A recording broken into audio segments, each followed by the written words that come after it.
Oh, I'm Mike DeFazio, and I'm retired. I've made some donations to the museum, and I like to come down here, help preserve it, and explain the Vietnam experience to visitors. I think history is important to us. We have to understand how that we achieved the prosperity and the freedom that we have now. A lot of people made personal sacrifices. They shed their blood, a lot of them their lives, so that we could enjoy the things that we have in this country today. I grew up in New England. My father had been a naval officer, and so I had a lot of experience to the military when I was growing up, and I was very influenced by it, and knew a lot about the Second World War and a lot about Korea, and we had neighbors that served in the military. So the whole military life, battles and history were very familiar to me. I volunteered for the military. I went to college, and after 2 years I got tired of it. I happened to pick up a news magazine, and I looked at it. There was a photo on the cover, and it's a photo of the Special Forces in action in Vietnam, and I decided I want to do that. So I left college, walked into the recruiting station in Boston, signed up. 2 weeks later, I was on a bus to Fort Dix for basic training. To Brown University in Providence, Rhode Island, one of the so-called Ivy League colleges, and I studied political science. And I thought that the college was really out of touch with a lot of the realities of life, both in the U.S. and Syria. Well, my namesake, because my first name is Michael, is Saint Michael. And you know, if you know anything about the Catholic theology and so forth, Michael is the archangel, and he protects people in battle. So before I went, my mother gave me just about a quarter-size medal, which I had around my neck for the time. When I arrived in Vietnam, the war was just starting.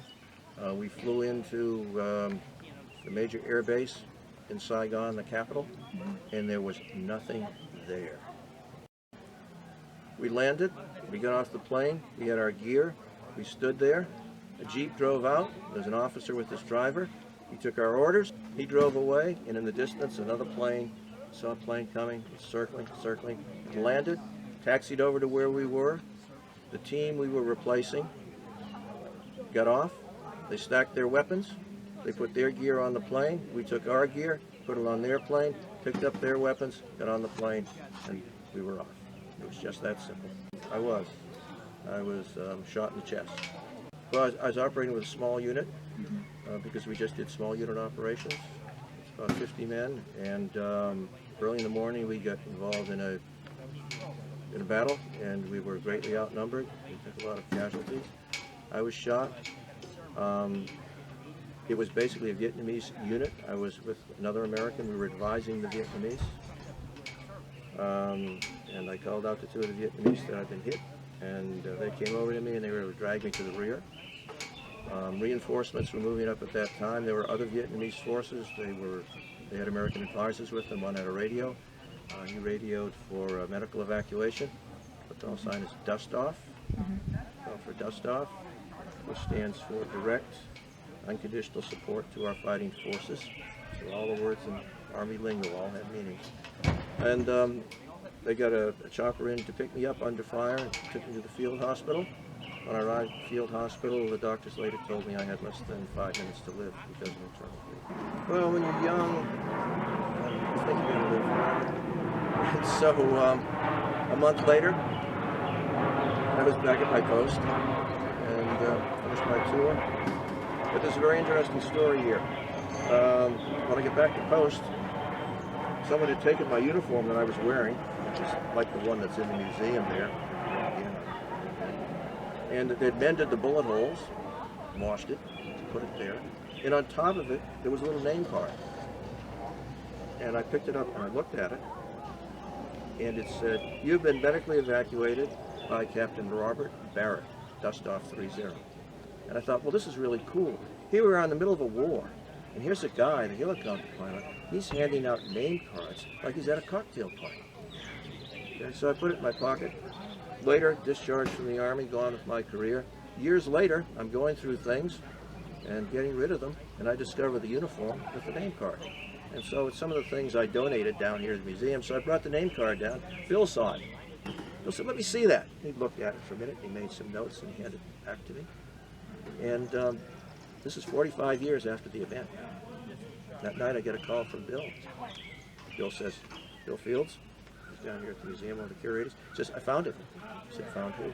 He said, "Captain Robert Barrett. He wants to talk to you. Give him a call." And so I did. So 45 years later, I was reunited with the man who saved my life. My service ended. I was discharged at the Boston Army base, and I was still in uniform. I remember walking down to the train to take the train home. And it's very strange. I was sitting in the bar, I was still in uniform. Some fellows came over to me, and they started to chat with me.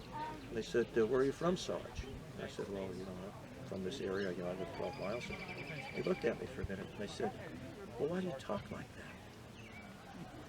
And I said, "Well, what do you mean?" They said, "Well, it's your accent."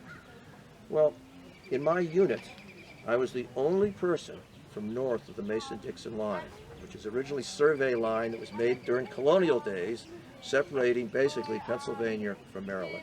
Everyone else was from Tennessee, North Carolina, Georgia, and without knowing it, just living with these guys for all those years, I picked up their accent, so I sounded like a good old Southern. And I'll just say one more thing about being discharged.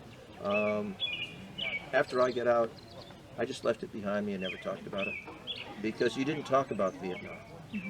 Because you were a pariah. You had done something bad, and people thought you were criminal, as Bill said, and you were constantly criticized and challenged.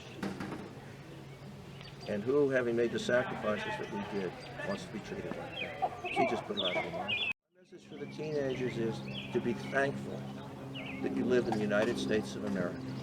It's not perfect, it's just the best, and you have to remember that. And the reason that you do lead such a blessed life is because of all the sacrifices that the men and women have made before in all the wars that we